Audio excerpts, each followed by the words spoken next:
pemimpin sarjana komputer, perlu disadari bahwa apa yang saudara peroleh hari ini adalah merupakan hasil karya keras atau hasil kerja keras yang memerlukan pengorbanan waktu, tenaga, dan biaya. Untuk itu semoga ilmu yang sudah dapatkan dapat menjadi bekal yang baik untuk menyongsong hari esok yang lebih baik. Semoga Tuhan Yang Maha Esa senantiasa meridhoi dan melindungi kita semua. Bila taufik wal hidayah. Wassalamualaikum warahmatullahi wabarakatuh.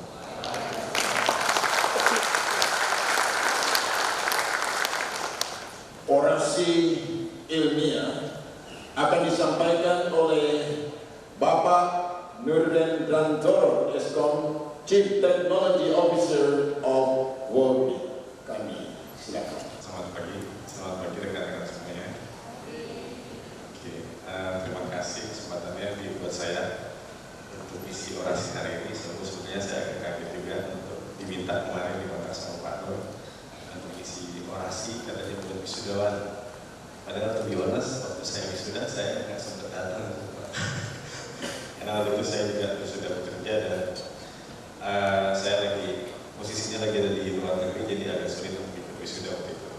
Jadi hari ini saya sedikit ingin cerita tentang apakah kita sebagai wisuda sudah wisuda dari Swadharma sudah siap pertama untuk wisuda, ngadepin apa yang selanjutnya akan kita hadapi, sama bagaimana keadaan reality sebetulnya yang ada di luar sana, terutama di industri yang mungkin bakalan kalian dalami setelah kalian lulus dari Swadharma. So, judulnya di situ, Are You Ready for 4AR? 4AR yang dimaksud adalah the Fourth Industrial Revolution. Ini nggak no image-nya. Oke, next aja berarti. Oke, sedikit cerita dulu background. Saya adalah salah satu yang manage Google Developer Group di Bogor, jadi termasuk salah satu orang yang banyak coaching tentang teknologi Google. Most likely di Southeast Asia, tapi paling sering di Indonesia. Terus next, oke. Terus saya juga terpilih sebagai Intel Innovator. Intel Innovator adalah orang-orang yang dipilih sama Intel karena mereka sudah mengembangkan produk yang menggunakan teknologi Intel untuk bisa dimanfaatkan oleh orang banyak. Waktu itu saya bikin inovasi berupa smart home. Dan semua itu saya bisa lakukan karena saya sudah lulus dari Swadharma. So, hal ini juga bisa berlaku buat kalian semua sebenarnya. Ini sedikit background dengan foto narsis sedikit ya, nggak apa-apa ya narsisnya. Sedikit background tentang pendidikan, dan di situ bisa kelihatan ya bahwa saya lulus dari Swadharma belum lama sebetulnya, tahun 2011. Pernah jadi BlackBerry Elite. BlackBerry Elite adalah orang yang dipilih sama BlackBerry karena diapresiasi telah mengembangkan banyak aplikasi buat perusahaan-perusahaan yang menggunakan BlackBerry Service atau BlackBerry Enterprise Service. Jadi waktu itu saya bikin dalam setahun 60 aplikasi buat BlackBerry dan mereka apresiasi saya sebagai part of BlackBerry Elite. Beberapa hal lagi, saya pernah jadi CTO-nya OLX Indonesia. Ada yang tahu OLX Indonesia? Toko bagus mungkin? Ada yang pakai? Nah, saya di sana sekitar hampir 5 tahun leading the teknologi departemen. Dan satu lagi, saya bangga sih sebetulnya. Jadi lulusan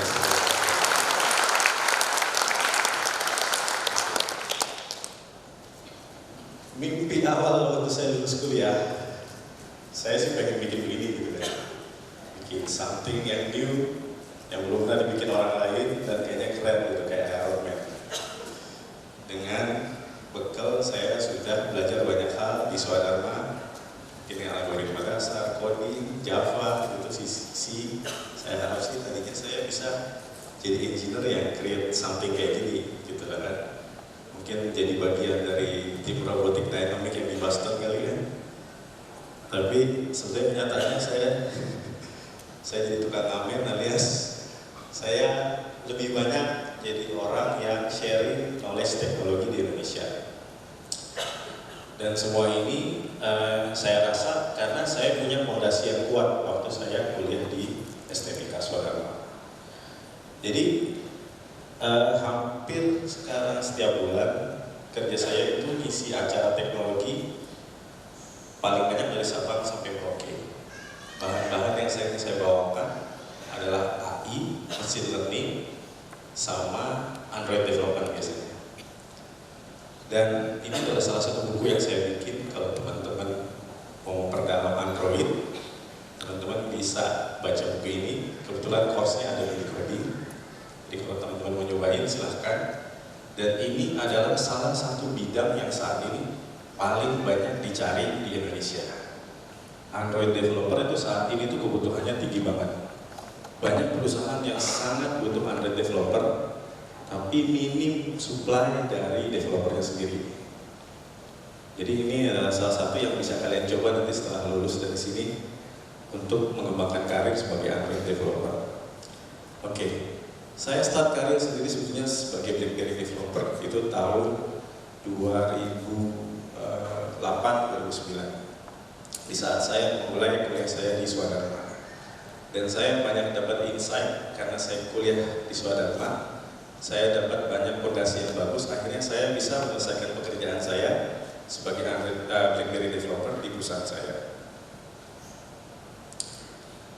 Setelah jadi BlackBerry developer, saya coba bekerja di beberapa perusahaan. Sempat jadi vendornya Berniaga.com, masih ada yang ingat Berniaga.com. Terus habis itu bekerja di toko bagus agak lama, terus toko bagus jadi OLX. Terus gak lama dari situ saya kerja di tempat rekan saya di Halmstad, yaitu di Thailand, yang punya kantor di Thailand, Singapura, dan Indonesia. Jadi sebulan tuh seringnya bolak-balik sampai istri udah mulai ribut karena jarang di rumah. Terus yang terakhir akhirnya saya ketemu teman saya dan kita punya ide untuk bikin perusahaan namanya Wobit. Apa itu Wobit? Wobit itu adalah live streaming auction pertama di Indonesia ternyata.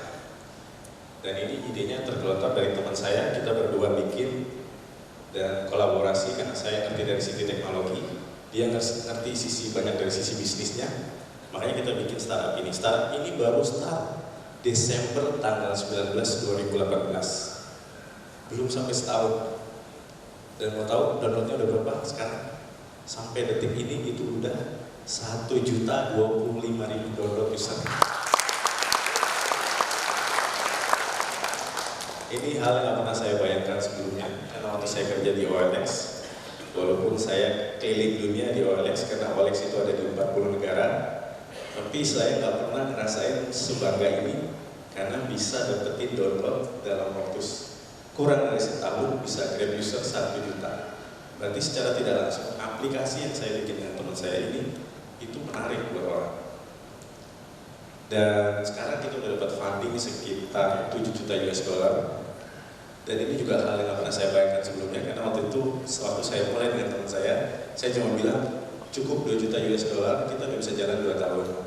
Tapi ternyata teman saya bisa meyakinkan banyak investor dengan metrik-metrik yang bagus, akhirnya kita bisa dapat 7,8 juta US.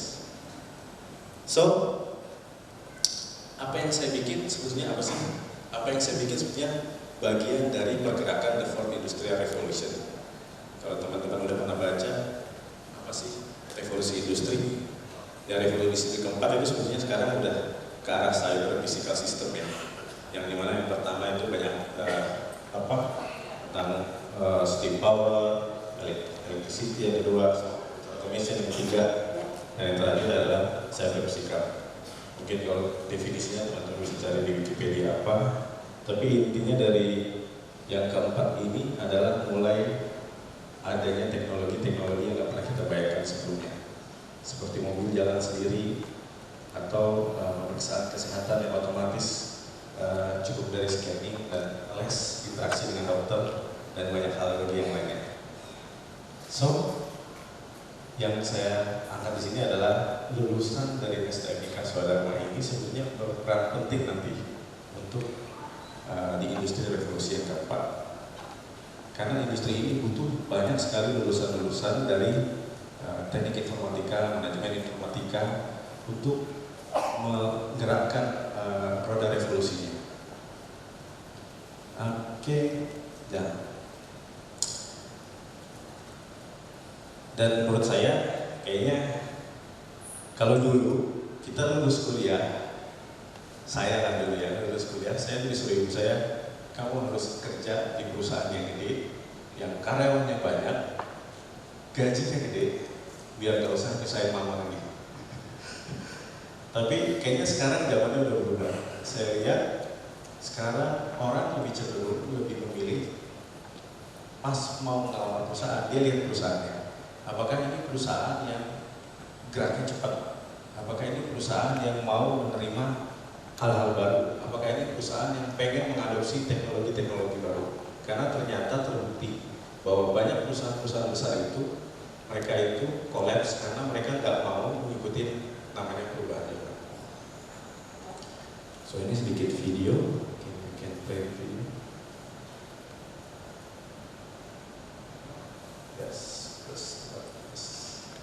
Ini sedikit video tentang apa sih sebetulnya the Fourth Industrial Revolution.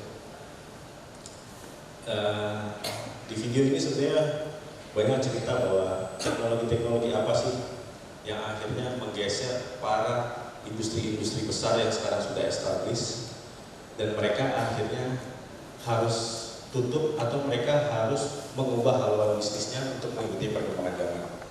So di sini kita bisa lihat ada robot, ada autonomous driving, mobil yang bisa jalan sendiri yang belum pernah kita bayangkan sebelumnya,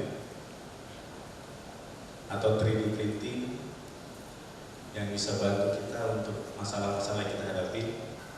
Sebetulnya banyak sekali teknologi-teknologi yang ada sekarang, bahkan mungkin yang sudah mulai kita banyak gunakan semacam smartwatch atau heartbeat monitor buat mengecek kesehatan kita. Itu adalah sebenarnya ciri-ciri dari munculnya industri revolusi keempat. Oke. Tapi memang ada di sisi lain ketakutan dari beberapa orang bahwa dengan munculnya industri revolusi keempat ini, ditakutnya banyak lapangan kerja yang tutup karena diubah sama teknologi. Sebetulnya enggak. Bahkan banyak lagi lapangan kerja di sisi lain yang terbuka, tapi memang membutuhkan skill dan kemampuan kalian untuk mengadopsi teknologi-teknologi yang ada di dunia revolusi keempat ini. So next. So jadi ukuran besarnya perusahaan tentunya nggak menjanjikan bahwa perusahaan itu bakalan stabil atau sustain. Tapi perusahaan yang cepat bergerak, perusahaan-perusahaan yang mau mengadopsi hal-hal baru dan teknologi baru adalah perusahaan-perusahaan yang bisa bertahan dan mungkin bahkan bisa melejit karena memiliki omset yang tinggi. Ini ada satu lagi video bagaimana Grab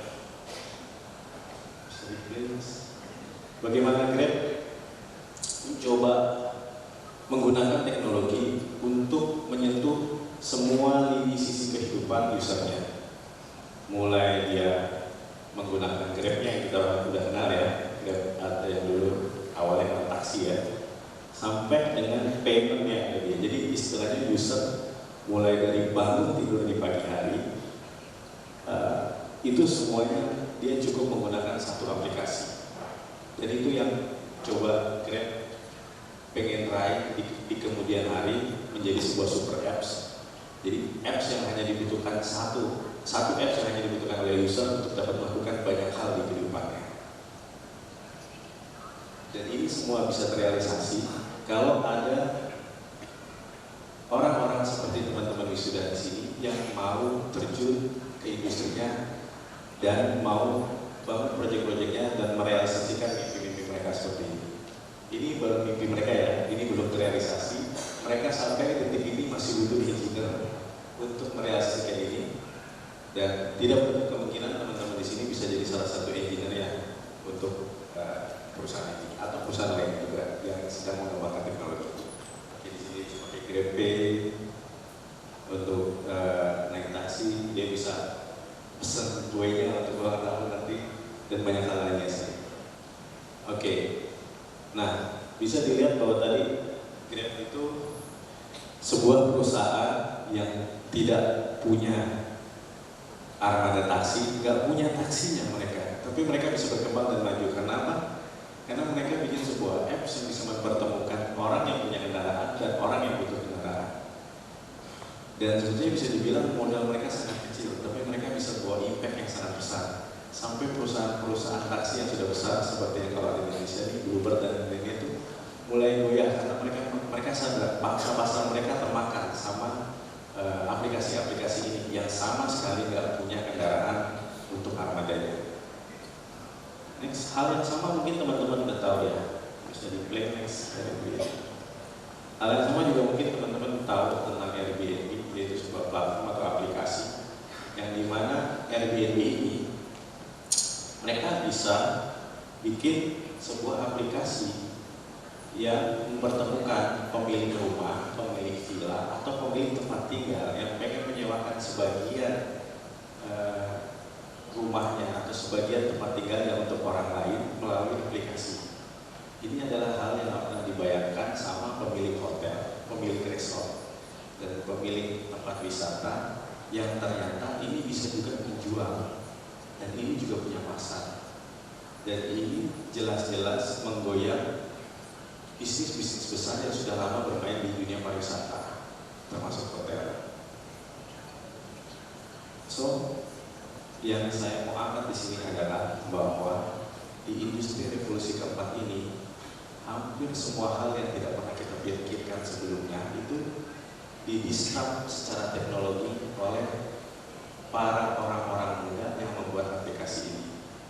Dan bisa jadi salah satu dari kalian pun mungkin membuat aplikasi seperti ini untuk mendisrupt ekonomi yang ada sekarang atau bisnis-bisnis yang ada sekarang. So, next lagi, ya. So di sini kita bisa tahu bahwa yang cepat sebetulnya bisa memaksa yang lambat. Jadi bukan yang besar memaksa yang kecil. Udah bukan zamannya lagi yang besar itu bisa sustain. Tapi yang cepat ini ternyata sekarang itu yang bisa memanfaatkan momentum, bisa sustain dan bisa bertahan. Ini ada satu lagi, bisa juga ya, Mas. Aku yakin teman-teman sudah nonton ini Netflix atau pilih yang lain ya, Cook atau iFlix gitu ya. Sebenarnya sama aja, tapi yang intinya dari Netflix ini apa yang bisa kita ambil adalah Netflix ini dulu sebelumnya adalah sebuah penyewaan DVD, sebuah perusahaan penyewaan DVD. Tapi mereka sadar bahwa DVD kayaknya nggak bakalan selamanya bertahan. Dan mereka tahu bahwa teknologi yang baru ini ada yang namanya cloud based dan ada namanya video live streaming. Nah, mereka coba masuk pasar ini.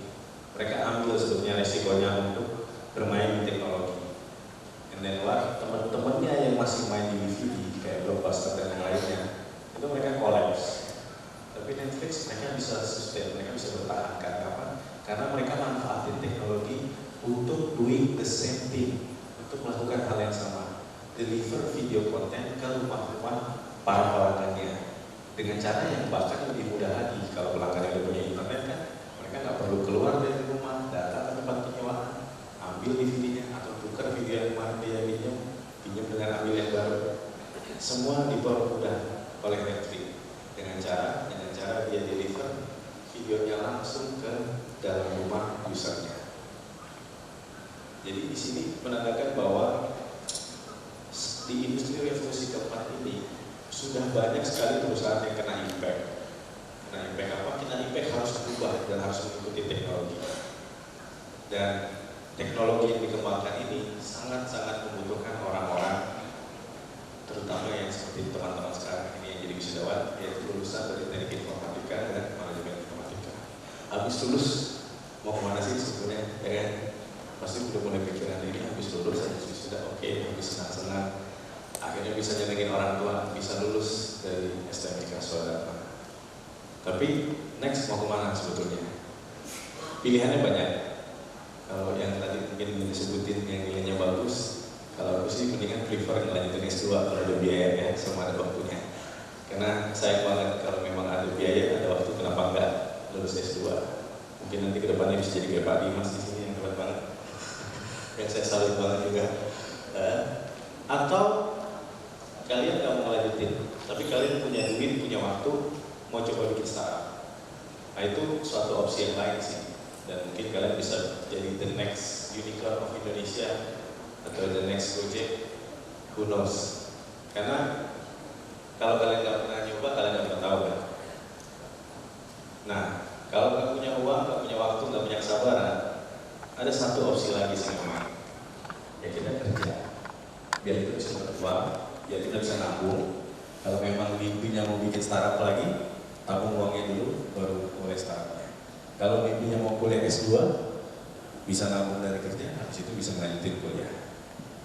Tapi saat ini, gimana sih situasi di luar sana untuk para lulusan teknik informatika dan manajemen informatika?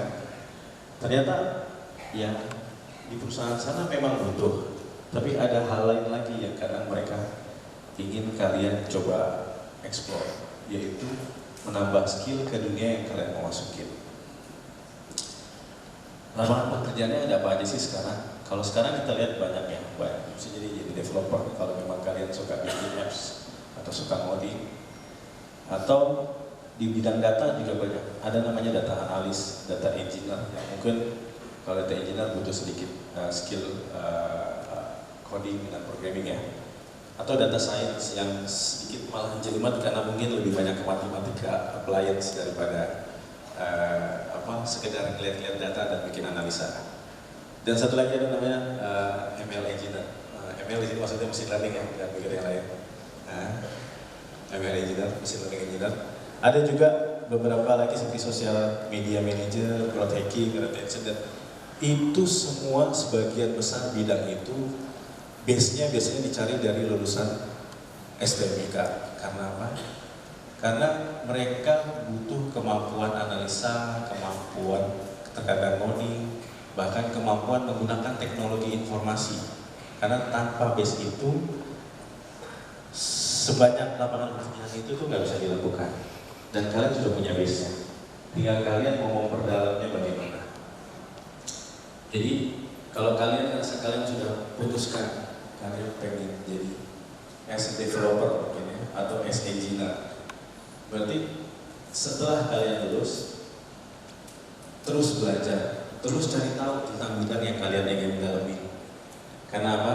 Karena apa yang ada di kampus ini itu sebagian besar adalah fondasi yang dibikin, fondasi yang kuat.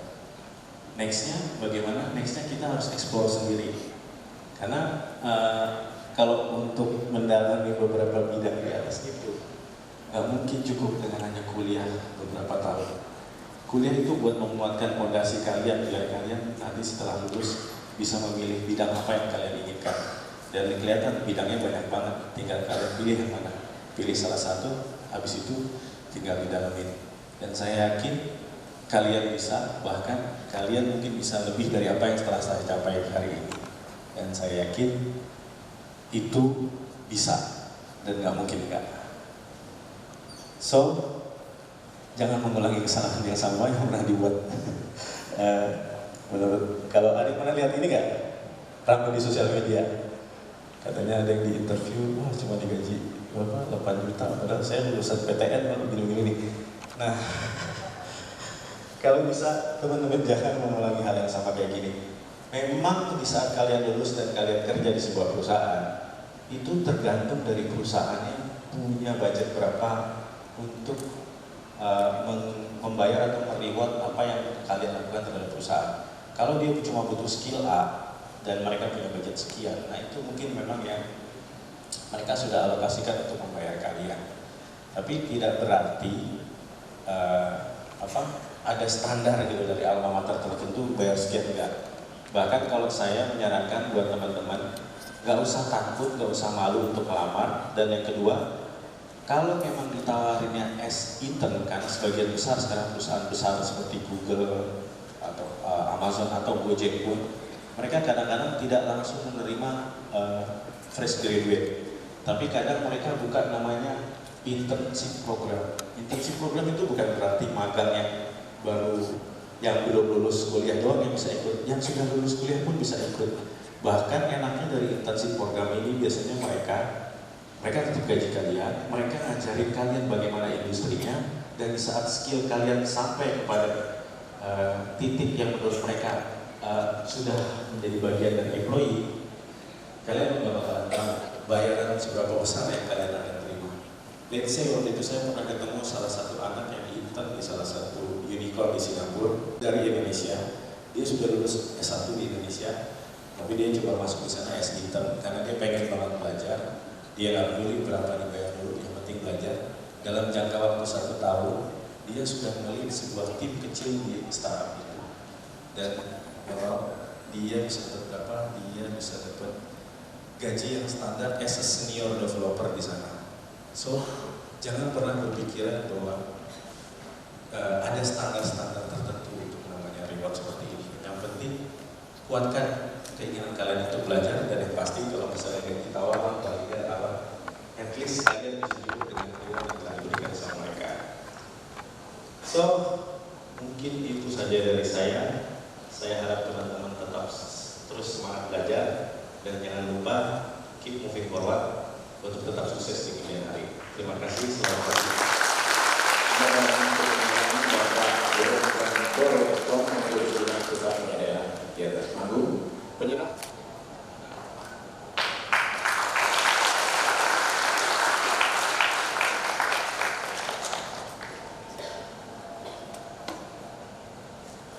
Pelantikan wisudawan oleh Ketua STIK Swadharma yang didampingi Ketua Program Studi dimulai dari 3 wisudawan terbaik, yaitu 1 dari Program Studi Manajemen Informatika D3 Saudari Febri Rahmadini.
Muhammad Fatul Sarjana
komputer.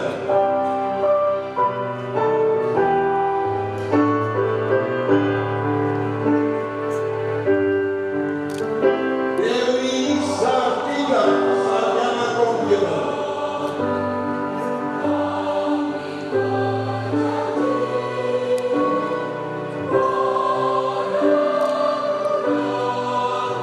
Novianti, sarjana komputer.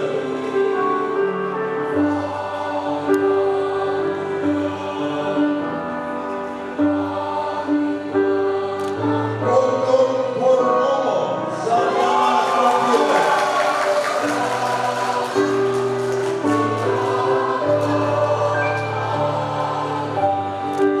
Dewi Andraini Saputri, sarjana komputer.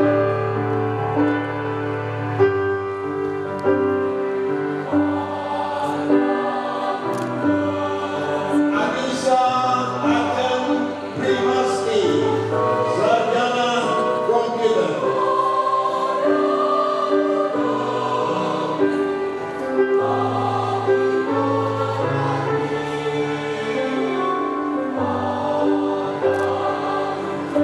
Piartika Gulo, sarjana komputer.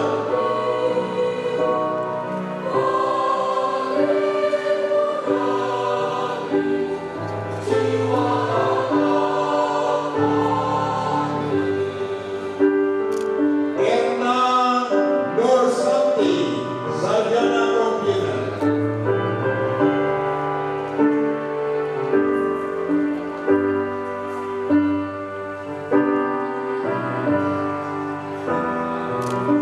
Fadli Dwi Widyantoro, sarjana komputer.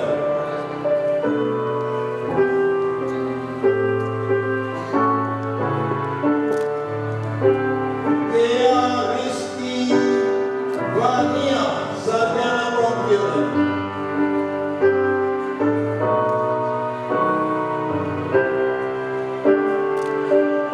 Mauli Diana, sarjana komputer.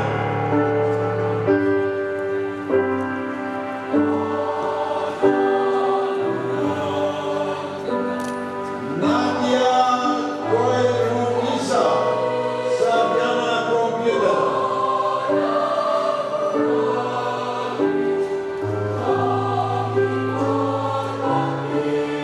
Rosi Murti, sarjana komputer.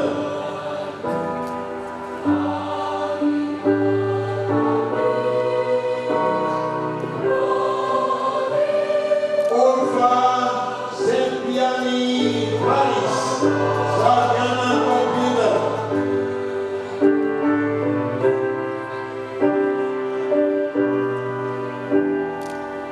Ferry Andreas, sarjana komputer.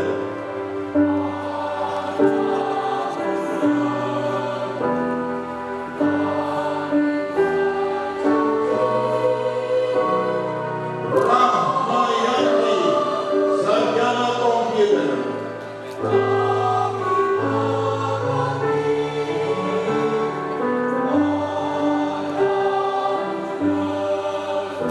Ingin Fadila, sarjana komputer.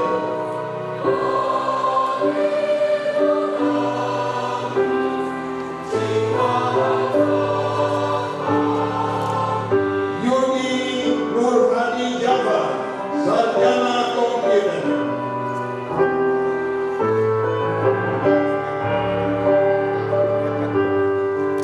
Muhammad Yaya, sarjana komputer.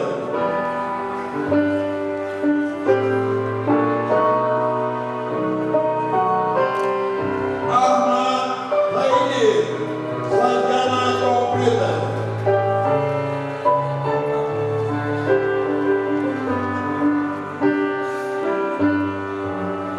Restu Bagus Saputro, sarjana komputer.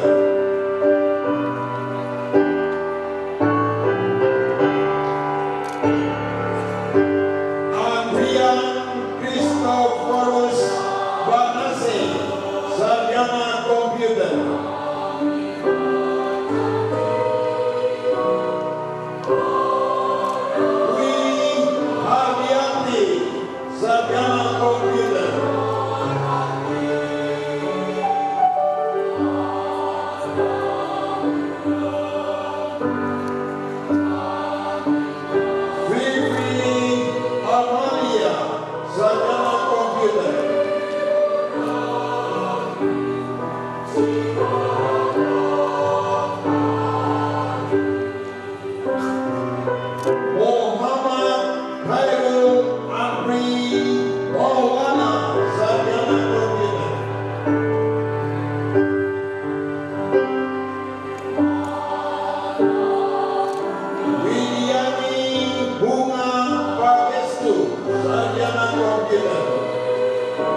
Baroka, sarjana komputer.